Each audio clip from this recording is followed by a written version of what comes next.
he just went low. He's in his head. He's in his head. He's open. His head wide open. Cracked open in the face.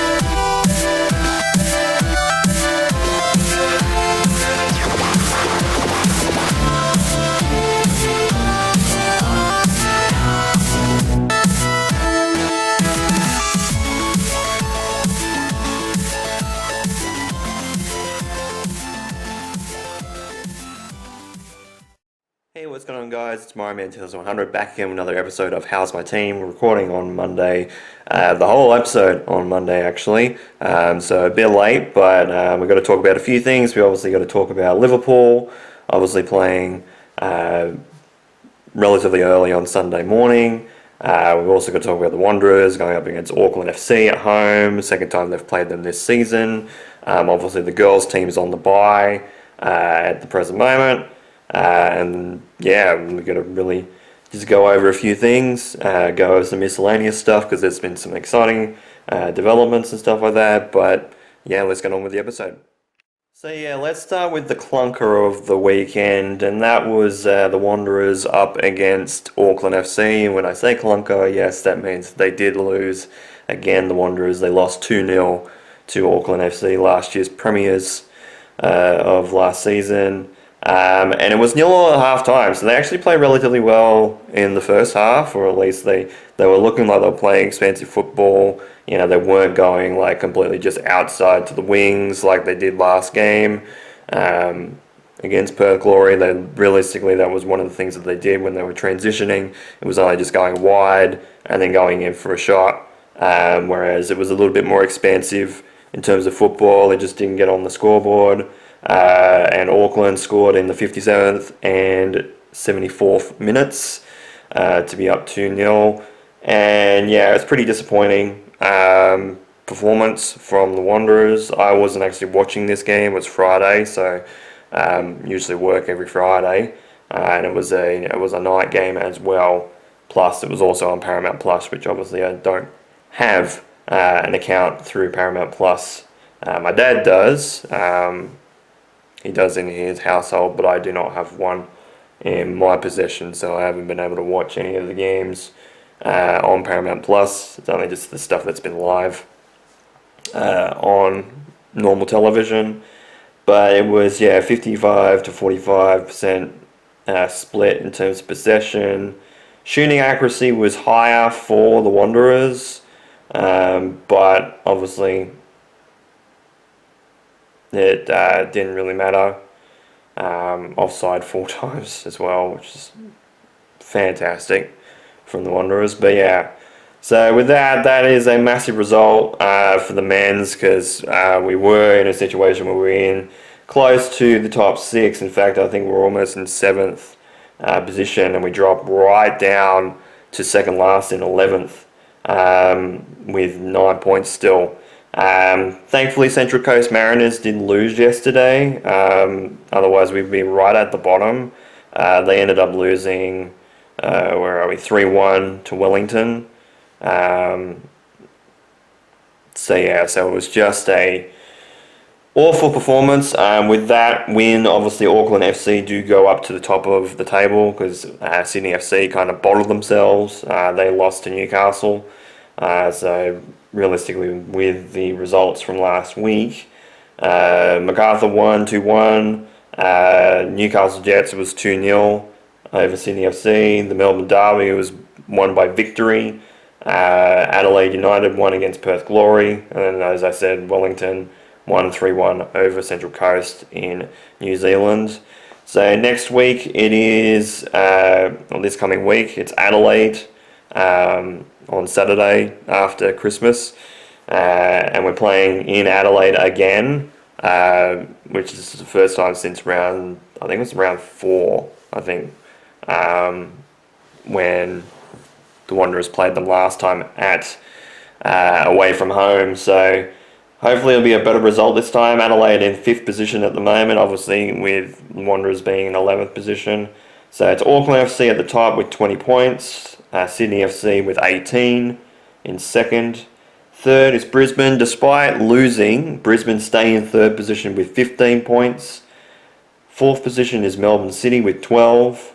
Over Adelaide United and Newcastle Jets, also on 12 points in 5th and 6th positions respectively. It's just obviously the goal difference there. +3 for Melbourne City, +2 for Adelaide United, and -1 for Newcastle.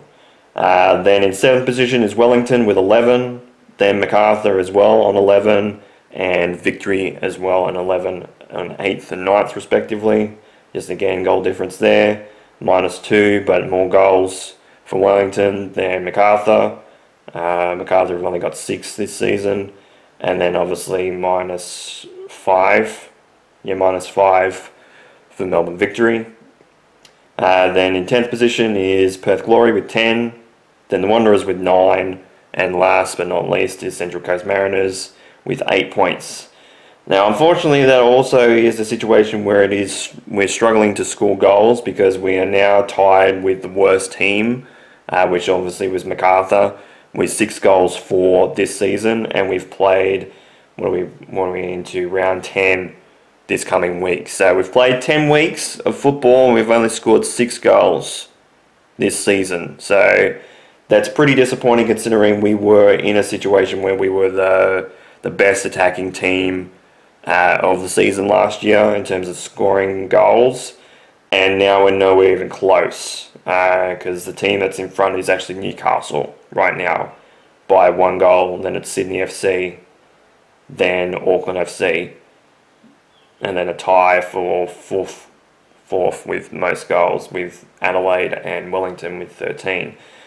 Central Coast have scored 10, so they got in double digits as well, but there's a few teams that are close, with Brisbane and Melbourne City both on 9 goals for this season.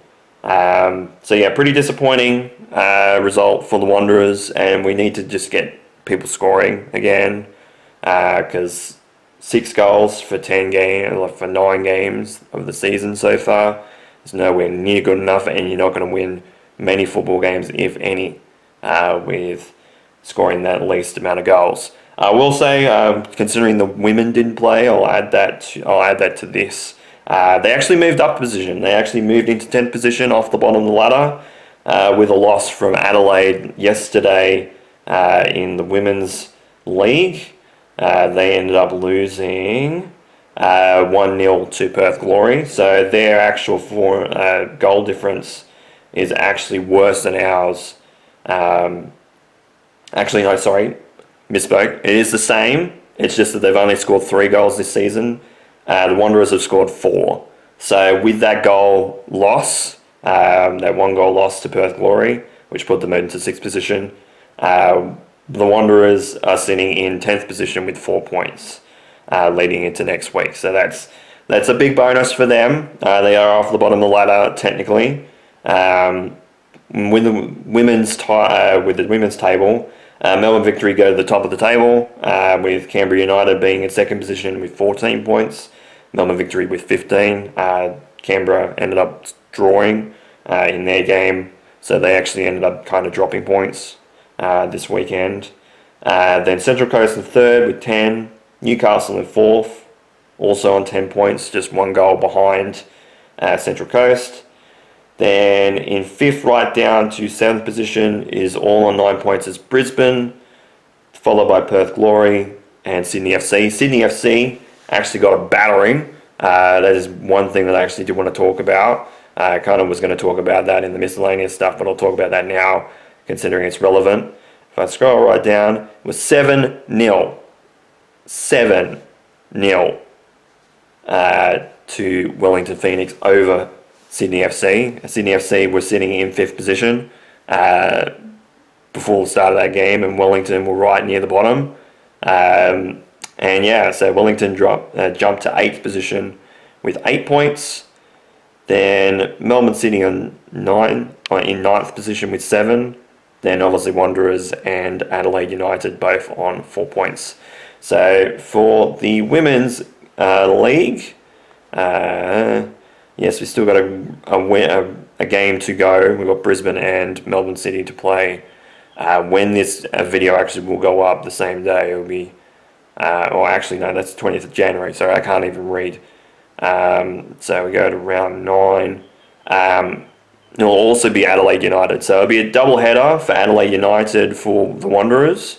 The women's game will start first at 10 to 5, and then the men's is on the same day, and that starts at 7:35 in the afternoon. So, yeah, but 2-0 loss to Auckland FC for the Wanderers men's, nowhere near good enough, and need to play a lot better, because if you're trying to run to the top 6, you need to start scoring a lot of goals now, because we've got strikers on board.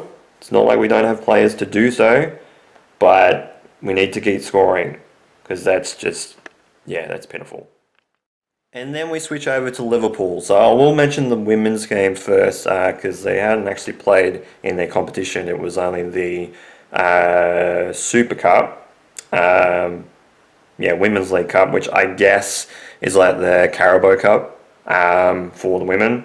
They went up against Chelsea. Obviously, Chelsea being really, really high in the Women's League competition, it was 9-1 loss to Liverpool. So big loss there.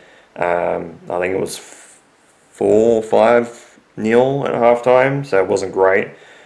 In their competition in the Super League, Barclays Women's Super League, Chelsea are in second. So yeah, really tough team to go up against, and in terms of points difference, it's 21 points in the women's game. So we'll talk about that.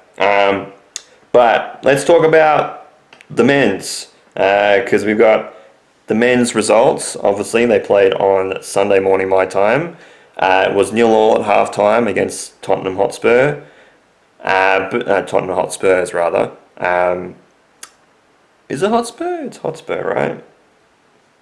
Yeah, it's Hotspur. I should know that. But it ended up being a 2-1 win for Liverpool. So, yeah, so another win on the board for Liverpool. So that's 3 wins out of their last 5 games in terms of the Premier League. 4 wins out of the last 6 games, including in all competitions, including obviously that win against Inter Milan in the Champions League. So fantastic that they kind of turned things around a little bit. Obviously that draw with Leeds should have been another win, really, for them. But it was a pretty eventful game. There was actually 2 red cards in the game for Tottenham. One in the first half and one very late in the second half. It actually ended up going to 10 or 11 minutes over in terms of stoppage time at the end of the second half. But yeah, in the 33rd minute, they lost a man. So they were down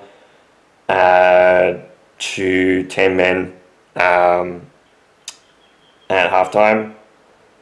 So they ended up scoring. Alexander Isak ended up scoring, I think, one of his first goals for Liverpool, if not his first one, in the 56th minute. And then Hugo scored again in the 66th minute. So they got one back in the 83rd minute, Tottenham, but they just couldn't close it out. So fantastic result for Liverpool. Great result again, especially with Tottenham not sitting really pretty. Obviously, they're down to 13th position, but I think they were in the top 10 or around the top 10 before this game. So with that, I was waiting until today to record some of these results, because I wanted to see what the results were going to be. I think there might be an extra game midweek, because you've got Nottingham Forest and Fulham. They haven't played their 17 games. I wanted to see where they would actually sit on the table, because they were sitting in 5th yesterday. but they also are still sitting in 5th position at Liverpool on 29 points. So it's Arsenal at the top with 39, then second is Man City with 37, Aston Villa stay in 3rd position with 36, then it drops down to Chelsea in 4th position on 29 points. So there's a 7-point gap between 3rd and 4th position right now. Then obviously, like I said, Liverpool in 5th position. It's only just a 9-goal difference between Chelsea and Liverpool. Chelsea with plus 12, Liverpool with plus 3. So, pretty interesting gap. Sunderland move up to 6th position with 27. Then Man United drop, and also Crystal Palace drop to 7th and 8th respectively with 26 points. It's just Man United score 1 goal ahead of Crystal Palace at the moment. Brighton jump to 9th position, jump Everton, who dropped to 10th. They're also both on 24 points. It's just like a two-goal swing either way, with Brighton being +2 and Everton being -2. Then Newcastle jumped to 11th position, Brentford to 12th position on 23. Spurs drop to 13th, as I said, with 22, tied with Bournemouth. Then Fulham drop as well to 15th position on 20 points, but they do have a game in hand at this point in time in terms of recording. Then Leeds jump to 16th with 19 points, jumping Nottingham Forest, but Nottingham Forest is still going to play an extra game. They're on 18 in 17th position. Then the relegation zone is still unchanged, with West Ham with 13 in 18th position, Burnley with 11 points in 19th position, and Wolverhampton Wolves down in last position still with -28 goals to their goal difference and still 2 points. So big week this week for Liverpool, because they do end up going against Wolves, though I will say Dominic Tubalaski, I think is how it was pronounced. I'm not sure. I know he's suspended for this game coming up.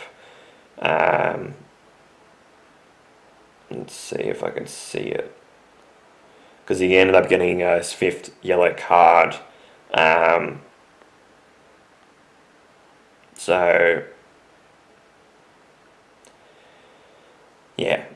But obviously not a bad time for him to not be playing, because at this point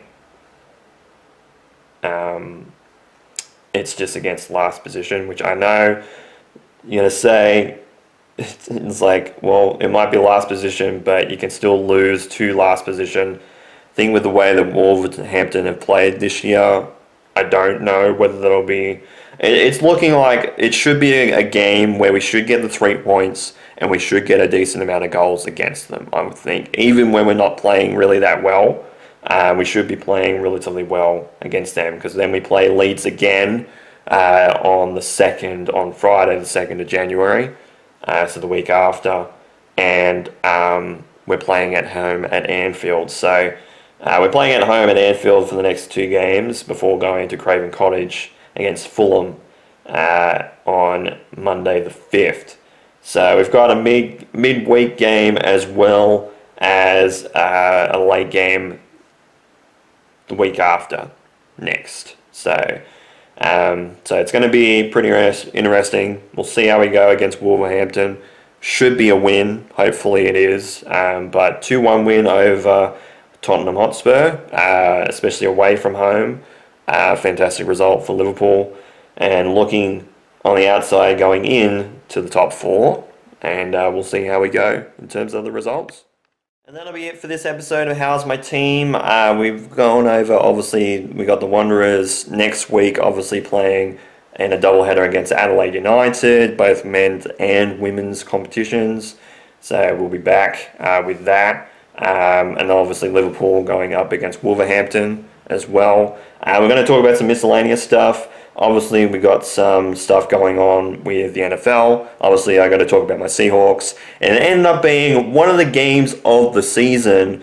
And it ended up being a Seahawks win in overtime, 38 points to 37. They actually won on a 2-point conversion. They were actually down by 1 point in overtime, but obviously there is obviously a rule in terms of the regular season that both teams get possession of the ball, even with a touchdown to the first team, which obviously the Rams did end up scoring. It was 30-all.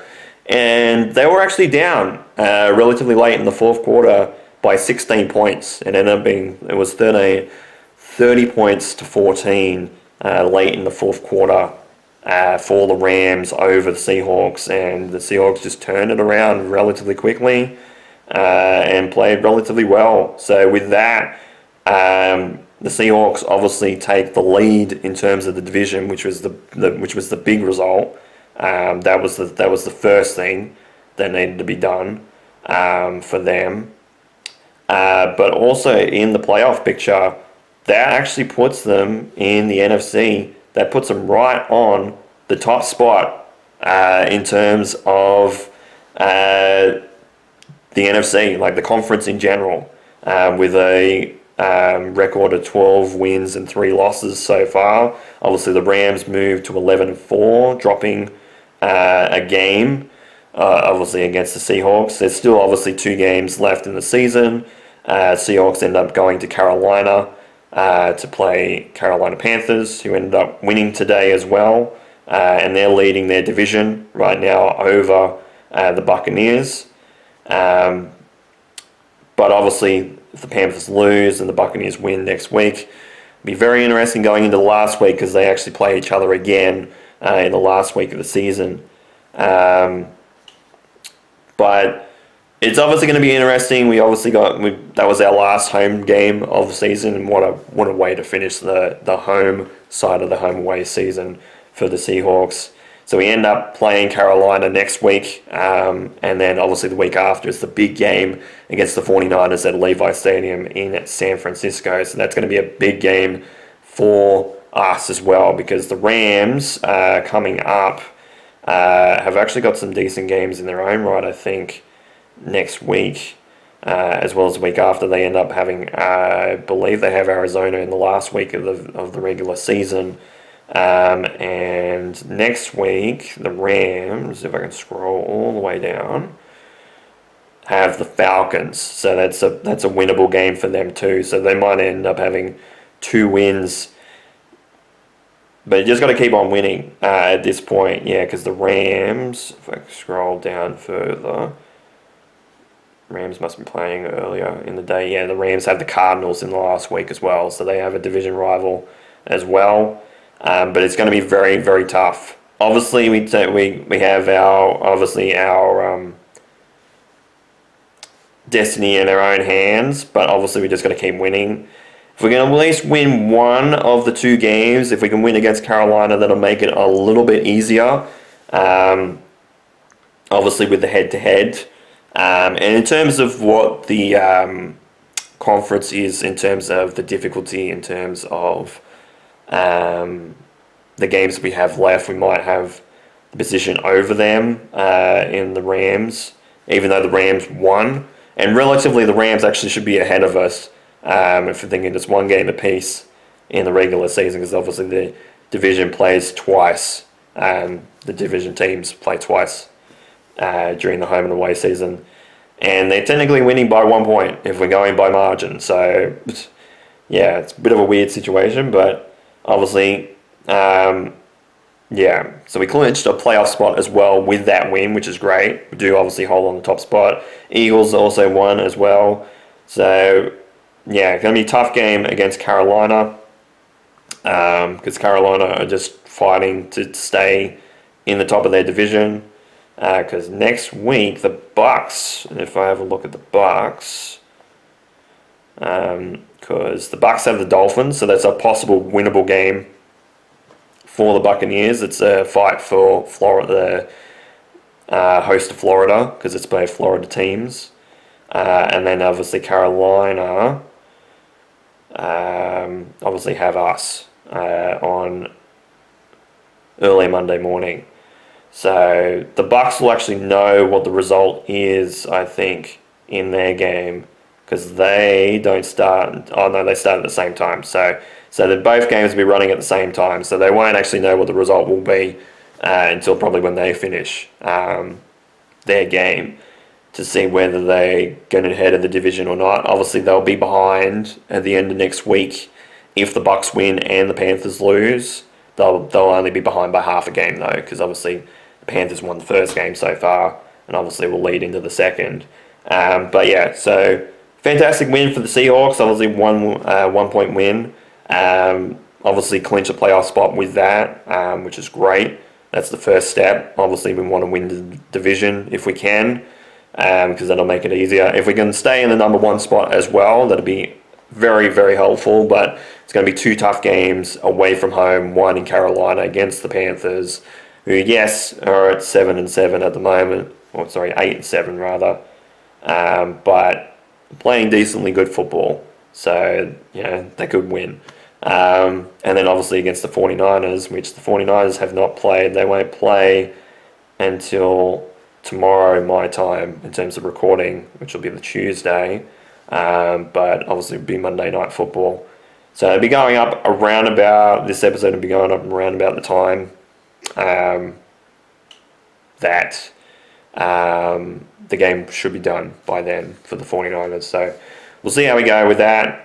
But obviously, huge week this week in terms of everything else. Just got to mention, if you're a cricket fan, whether you're a Brit or an Australian, the Ashes were retained by Australia 3-0 in the series so far.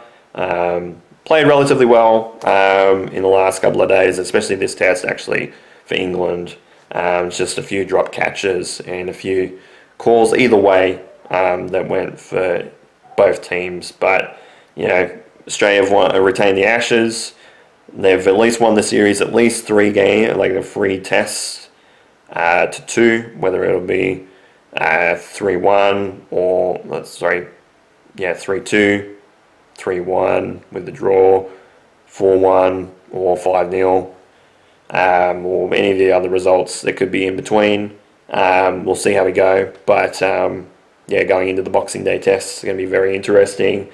But England play relatively well. I was a little bit nervous, but I think a few drop catches definitely didn't help England in terms of this test, and have been since the first test, really. They haven't been up to snuff in terms of catching. That's one of the things that's been letting them down this season. This test series. England, some of their bowling hasn't been up to snuff as well. In stints, in very important stints in the tests themselves, but good result for obviously Australia. Better result for England. Obviously, this test series, like this test itself in Adelaide, because they played relatively well. There's a few things that obviously didn't go their way, and a few drop catches as well, which obviously doesn't help things. But they could have won that game. They only lost by like 80 runs, which is still a decent amount, but got it down to the last day, got it down to the second last session of the day, and played relatively well in the tail. So we'll say they're looking good. They're looking on the up, especially if they can play like they did in Adelaide, if they can play like that in Melbourne, if they can play like that in Sydney. That'd be great for them, and might be a situation where they might win or draw a game or 2 on the way. So it's one of those things. We'll see how we go, obviously, in terms of the next couple of tests. But Australia have at least retained the Ashes. So with all that said, thank you guys so much for watching this episode of How's My Team. I know some people are going to be like, the Ashes, what the hell is that? Cricket, which I know some of you American folks will not know what that is, or relatively some of you might know what it is, but the vast majority will say, what the fuck is that? With all that said, thank you guys so much for watching this episode of How's My Team. This has been Mario Man 100. You guys have a great day or night, and of course, take care.